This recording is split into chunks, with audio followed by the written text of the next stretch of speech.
This family of ring-tailed lemurs is scuttling around the spiny forest of the Burenti Private Reserve in the south of the country.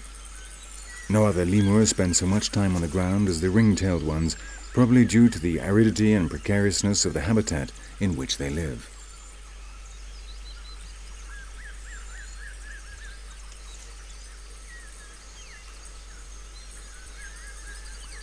The ring-tailed lemurs are the most and best studied of all Madagascan mammals.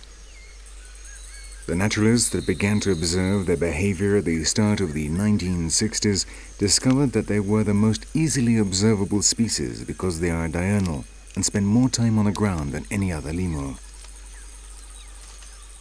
The vegetation of the spiny forest in which they live does not provide food throughout the year, and what food there is available is generally very dispersed, and they need to look everywhere in order to find it.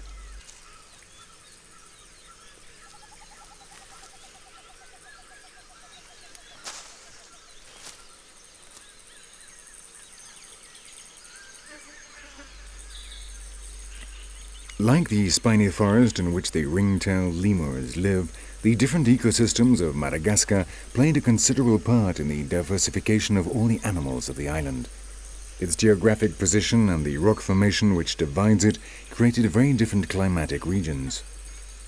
From north to south and east to west, Madagascar becomes drier and warmer, and along this climatic gradient arose humid jungles, swamp areas, semi-desert regions, and spiny forests like this one.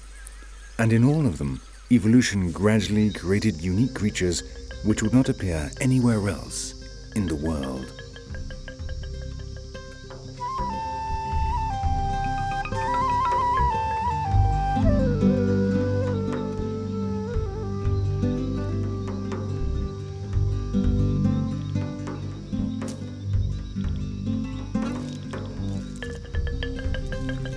It has been calculated that in Madagascar there are close to 200,000 different species of living beings, of which 150,000 are exclusive to the island. Such is the power of this parallel evolution adapted to the conditions of the legendary Lemuria that each group shows extraordinary diversity of species which have developed in the course of thousands of years of isolation.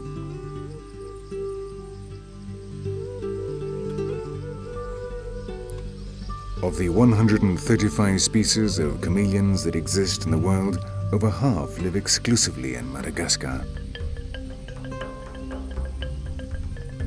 They are the most specialized lizards in the world, the ones best adapted to life in the trees. Their flat bodies enable them to move easily among the branches and absorb heat by exposing it sideways to the sun.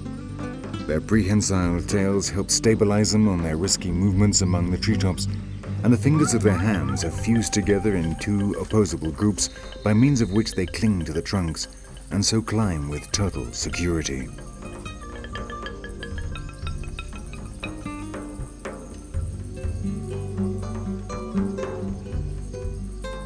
They are expert hunters, camouflage taken to the extreme. Their bodies change color, their shapes are an imitation of the surrounding environment. Their immobility turns them into branches and leaves. And when they move, they look just like a part of the tree, rocked by the wind.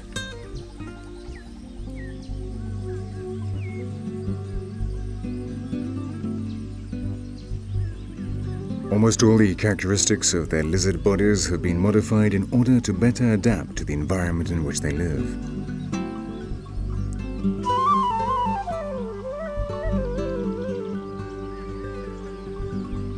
Here in Madagascar, they have developed their biological potential to the full.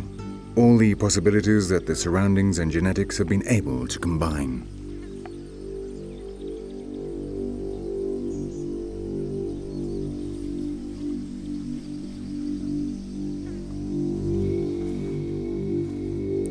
And the result is extraordinary chameleons, ranging from this enormous Parsons chameleon over 60 centimeters long to the tiny members of the Buccasia genus, the smallest and most astonishing chameleons in the world.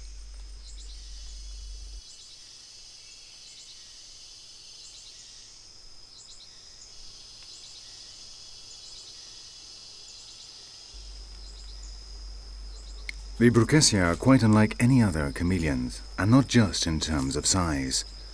While other species live in the trees, they prefer the dead leaves of the jungle floor. And it is precisely these leaves that their tiny bodies, no longer than 35 millimeters, imitate.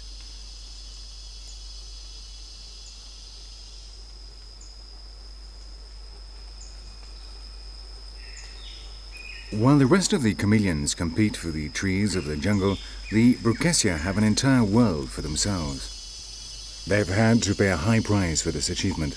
They cannot radically change color, and their tails are only partially prehensile. But the Brucessia do not need these skills in a world of dry leaves. And for as long as the jungle remains, this tiny chameleon's world is safe.